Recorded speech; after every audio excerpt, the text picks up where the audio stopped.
Profit function दिएको छ, limitation यो भयो एउटा कन्स्ट्रेन्ट ए र बी भनेर दिएको छ। हामी यसलाई एक्स वाई भनेर सपोज गर्न सक्छौं। ए एक्सिस एक्स एक्सिस हो र बी एक्सिस भनेको वाई एक्सिस हो। यो दुईटा भेरिएबललाई एउटा एक्स एक्सिसमा, ए लाई एक्स एक्सिसमा र बी लाई वाई एक्सिसमा राख्ने है। भनेपछि हामीले ए लाई के जस्तो गरेर ट्रिट गर्नु पर्यो, एक्स जस्तै गरेर, र बी लाई चाहिँ वाई जस्तो गरेर ट्रिट गर्नु पर्यो है। ल अब यसमा बाउन्ड्री लाइनहरु, बाउन्ड्री लाइन्स आर के छ नि त। अब मैले कर्मेसँग गरे है सुरुबाटै 9a + 6b =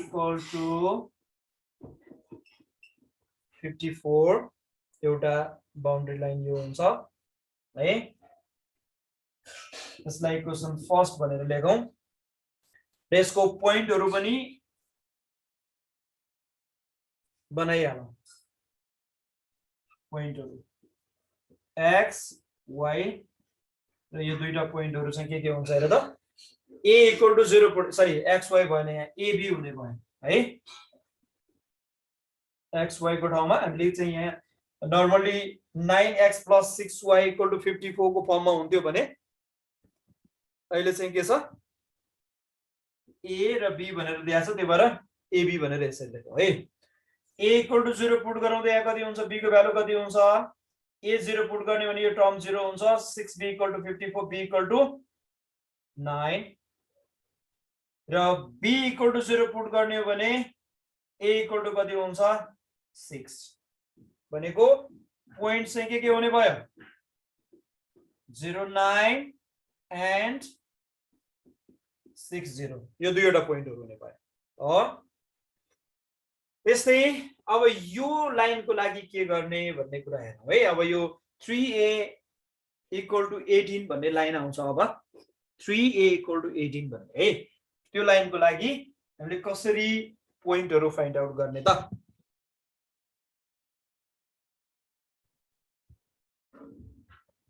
ल अब नेक्स्ट लाइन भनेको 3a = 18 भन्ने छ। यो क्वेशन सेकेन्ड पार्ट। अब यसलाई ग्राफमा प्लट गर्नको लागि यस्तो गरौं।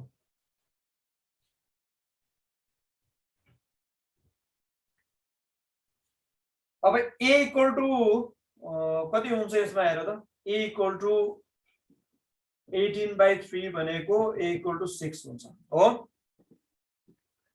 यसमा a र b को कम्बिनेसनको फर्ममा आएको छ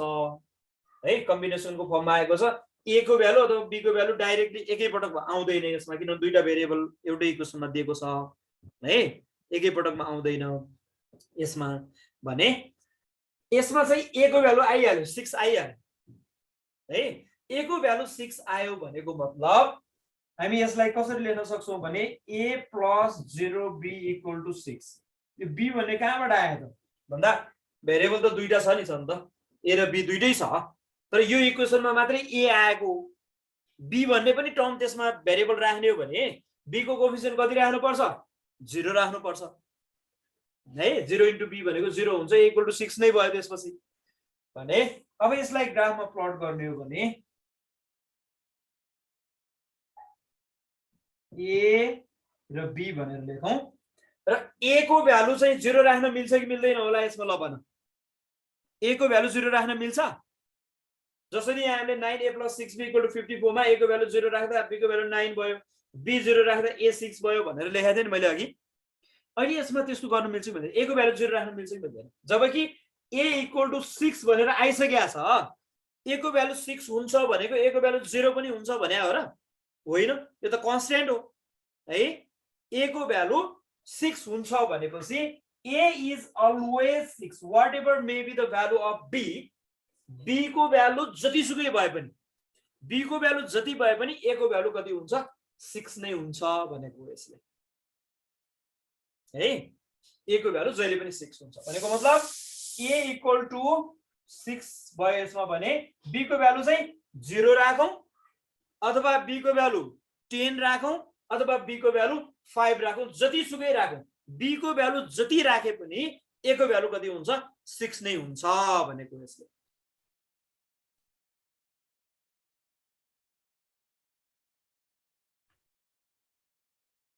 ठीक छ यो भएर a को भ्यालु जति बेला पनि 6 नै हुन्छ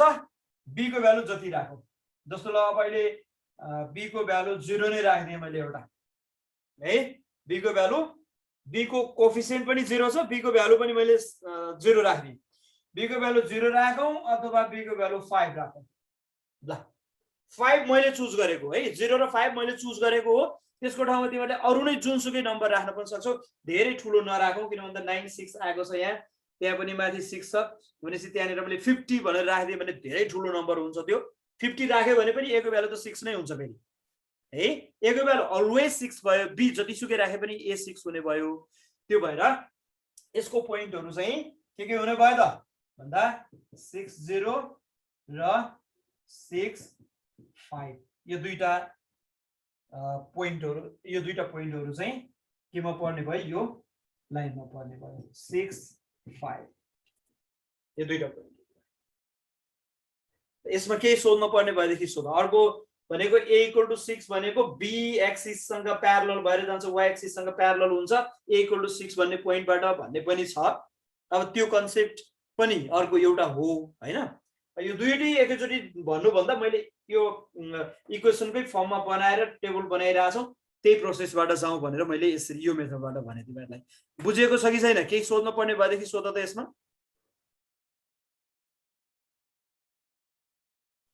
b भन्ने टर्म छैन त्यो भएर 0 * b गरेको अर्को यहाँ b = 6 भन्ने आउँछ यसमा a छैन त्यो भएर हामीले यसमा के गर्छौं 0 * a भनेर लेख्छौं अनि फेरि यसरी नै बक्स बनाउने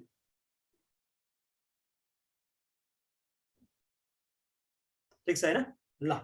अब सर अर्को भनेको यो b = 6 भन्ने थर्ड इक्वेसन छ है b = 6 अब b = 6 लाई कसरी यो पोइन्टहरु कसरी पत्ता लगाउने त भन्दा यसलाई 0 * a + b = 6 त लेख्न सक्छौं हामीले है 0 * a + b = 6 भनेर लेख्न सकिन्छ है यसमा अब पोइन्टहरु पत्ता लगाउँदाखेरि प्रोसेस त एउटै हो a b गर्ने यहाँ चाहिँ b = 6 भनेको b को भ्यालु अलवेज 6 है a को भ्यालु जति राखौं b को भ्यालु 6 नै हो भने हो यसले त्यो भएर b = 6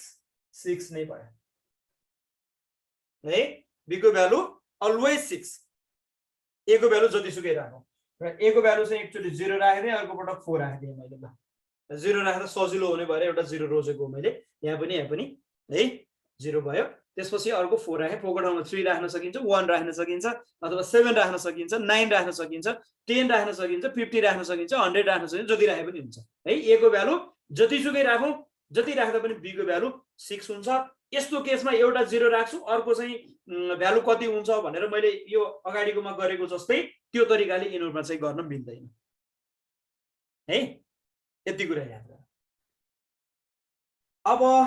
त्यसपछि अब अर्कोमा जाउँ फेरि यो a = 0 र b = 0 भन्ने यो दुईवटा अर्को लाइनहरु छ a = 0 यो फोर्थ इक्वेसन र b = 0 भन्ने फिफ्थ इक्वेसन भयो ल यसरी पाँचवटा इक्वेसनहरु बने यसमा यो पाँचवटा इक्वेसनलाई कसरी यो ग्राफमा प्लट गर्ने भन्ने कुरा एकपटक हेर अब फेरि है ग्राफमा कसरी प्लट गर्ने ग्राफमा प्लट गर्ने कुरामा यसमा प्रब्लम छैन है यसमा प्रब्लम छैन त्यसमा पनि अब पोइन्टहरु बनाइसकेपछि त ग्राफमा प्लट गर्ने कुरामा खास समस्या हुँदैन तर त्यो लाइन चाहिँ कसरी आयो भन्ने कुरामा तिमीहरु कन्फ्युज हुन सक्छौ यस्तो त नआउनु पर्ने जहिले पनि हामीले लाइन बनाउँदाखेरि कि यता यसरी छड्के परेछ यसरी गएको छ हैन त्यसरी आइरहेको छ अब त्यो लाइनहरु अलिकति फरक तरिकाले आउँछ त्यसले गर्दाखेरि तिमीहरु कन्फ्युज हुन सक्छौ त्यो भएर मैले ग्राफमा पनि प्लट गरेर देखाउँछु यसलाई कसरी ग्राफमा प्लट गरिन्छ त भन्ने ल यो भयो एक्सिस है एक्सिस अलिकति बाङ्गो जस्तो देखियो होला यो ल ओरिजिन भयो अब हामी चाहिँ अघिको पोइन्ट हेरौँ त अघिको लाइनमा पोइन्टहरु कति कति थियो धेरै टाढासम्म गएको छैन त्यो भएर 1 2 3 4 5 6 7 8 9 10 सम्म गरे मैले 1 2 3 4 5 6 7 8 9 10 11 ल यो चाहिँ x एक्सिस भयो x एक्सिसमा हामी a भ्यालु राख्छौं भने y एक्सिसमा b भ्यालु राख्छौं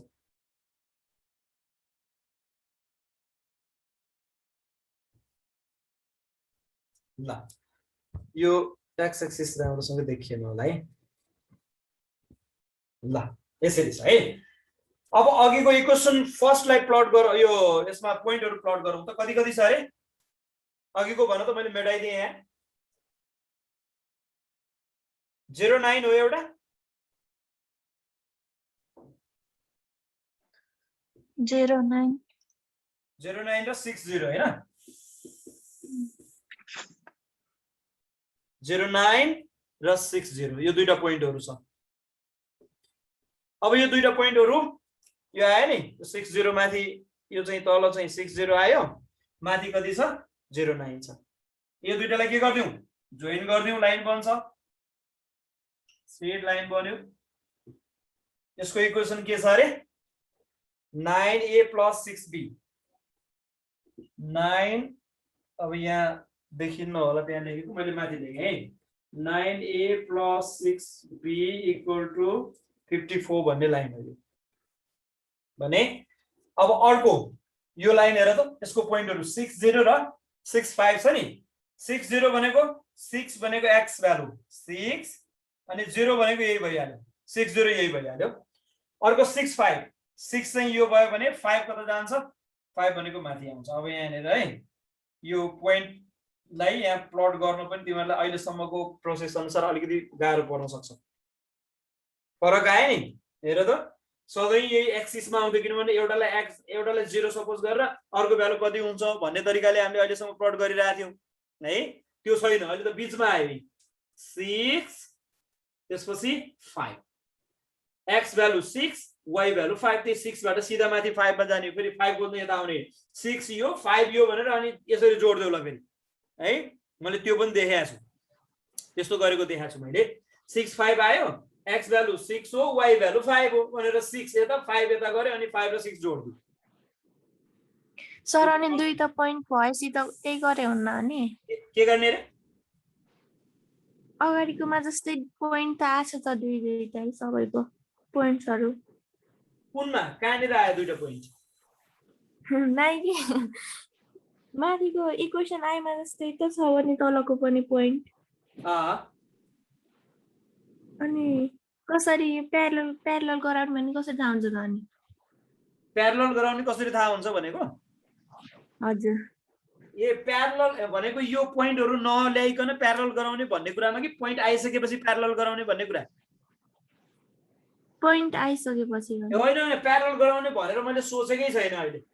अहिले त्यो प्यारलल हुन्छ हुँदैन भन्ने कुरा मेरो त्यो कन्सेप्टमा छैन त्यो पनि तिमीहरुले पनि नल्याऊ यो 0660 भन्ने पोइन्ट यो हो अनि 65 भन्ने पोइन्ट चाहिँ 6 यता जाने 5 माथि जाने हो 65 भनेको यो हो खाली मात्रै मैले यो पोइन्ट कहाँ छ भनेर मात्रै लोकेट गरे प्यारलल हुन्छ हुँदैन भन्ने कुरासँग अहिले त्यसको कन्सर्न छैन है ल अब 60 यो भयो र त्यसपछि 65 भन्ने यो भयो यो दुईटा पोइन्टहरु अब के गर्दियौ जोइन गर्दियौ यसरी स्ट्रेट लाइनले यसरी सिधा गरे अब त प्यारलल त आफै हुन्छ बनाउनै पर्दैन प्यारलल बनाउनै पर्दैन आफै हुन्छ प्यारलल यो के हो यो हो a = 6 भन्ने लाइन हो है त्यसपछि अर्को लाइन हेर त b = 6 भन्ने यसको लागि पोइन्टहरु के छ पोइन्टहरु छ पोइन्ट यहाँ मैले साइडमा तल लेखिन है यसको पोइन्टहरु के हेर त 06 and 46 06 र 46 भन्ने यो दुईटा पोइन्टहरु हो यो लाइनको अब त्यो पोइन्टलाई प्लट गरौँ त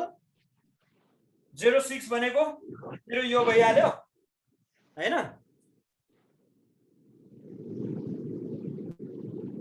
जिरो चाहिँ यहाँनिर छ 0। अब 06 भनेको 0 यो भइहाल्यो, 6 भनेको y भ्यालु कता जान्छ, माथि जान्छ, यो भयो 06 भने अर्को कति छ 46 भन्ने छ। 4 भनेको x भ्यालु 4 यता आयो, 6 भनेको कता जाने भयो, माथि, y भ्यालु माथि जान्छ, यो 4 बाट सिधा माथि जाने 6 सम्म, यसरी 4 को सिधा माथि 6 सम्म जाने, यसलाई भन्छ 4, 6। अब यो दुईटा पोइन्टहरु के गर्ने, स्ट्रेट लाइनले जोड्दिनु, जोइन गर्दिनु। जोइन गर्दाखेरि आफै बन्यो यो b = 6 हो, यो आफै के भयो, x एक्सिस सँग प्यारलल भयो है, आफै प्यारलल हुन्छ के, त्यो प्यारलल बनाउने होइन, त्यो बनाउने उद्देश्यले मैले यहाँ पोइन्ट राखेको होइन, यो त 4 6 को पोजिसनै यही हो, यही ठाउँमा पर्छ है। भनेपछि यो दुईटा जोइन गर्दाखेरि यसरी ल, यो लाइनलाई प्लट गर्ने कुरा चाहिँ मैले मेनली फोकस गर्न खोजेको थिएँ, लाइनलाई प्लट गर्यौं। अब यसलाई टेस्ट गर्दाखेरि, टेस्ट पोइन्ट लिँदाखेरि पनि खास गाह्रो छैन, प्रोसेस त्यही हाम्रो कन्सेप्ट जे छ त्यही कन्सेप्टबाट सिधा सिधा यसलाई टेस्ट गर्दा हुन्छ। अब टु फाइन्ड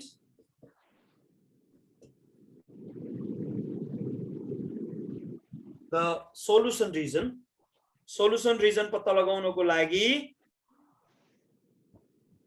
हामीले के गर्नु पर्यो, टेक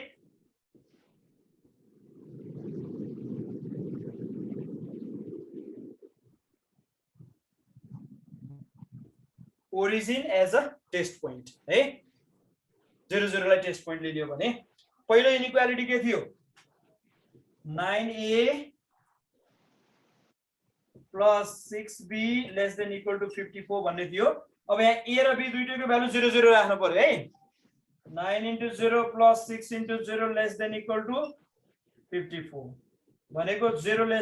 54, यो के भयो, ट्रु भयो। ट्रु भयो भने यसको सोलुसन कता पर्छ,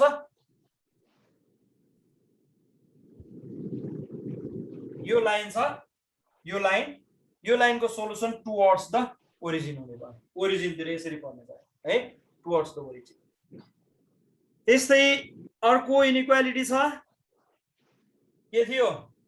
3a <= 18 भन्ने, 3a <= 18, यसमा पनि ओरिजिन राख्दियौ, 3 × 0 <= 18 भनेको 0 <= 18, यो पनि के भयो, ट्रु भयो। यो 3a <= 18 भन्ने लाइन चाहिँ कुन हो, यो है, यो भनेको a = 6 भन्ने लाइन हो नि त है, अथवा 3a = 18 भने पनि यही एउटै, 3a = 18 यो। अब यो ट्रु भयो भनेको मतलब यसको पनि सोलुसन कता पर्ने भयो, ओरिजिनतिर जाने भयो। ओरिजिन भनेको यहाँ छ, ओरिजिन यो हो, यसको सोलुसन, यो लाइनको सोलुसन यता आउने भयो, लाइन भनेको इनइक्वालिटी, यो लाइन भन्दा यता आउने भयो भनेपछि सोलुसन डाइरेक्सन चाहिँ यता पर्यो, यसरी देखाउनु है, ओरिजिनतिर। यसमा पनि तल पनि के भयो, ओरिजिनतिर आउने भयो, यसरी ओरिजिनतिर है। त्यसपछि अब अर्को इनइक्वालिटी छ,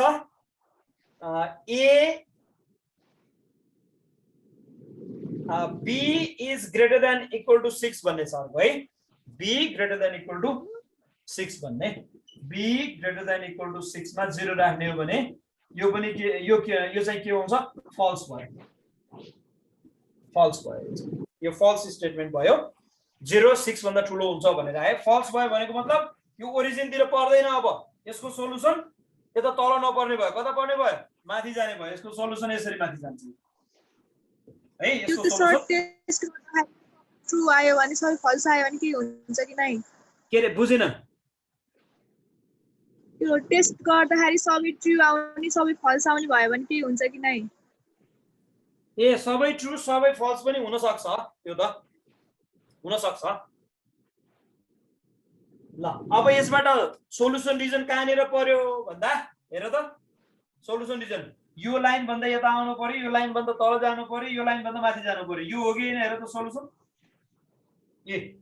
यसको माथि, यो लाइन भन्दा तल अनि यो भन्दा यता, यसको दायाँ लेफ्ट साइडतिर परेकै छ, यसको माथि परेकै छ, यो लाइनको तल परेकै छ। अरु दुईवटा चाहिँ यो त अलवेज पोजिटिभ हो, यो माथि जान्छ, यो चाहिँ राइट साइडमा जान्छ। यो त सधैँ हुने कुरा भयो है, यो त अलवेज पोजिटिभ भयो। ल यो चाहिँ सल्युसनमा पर्यो। अब यसको पोइन्टहरु, यसलाई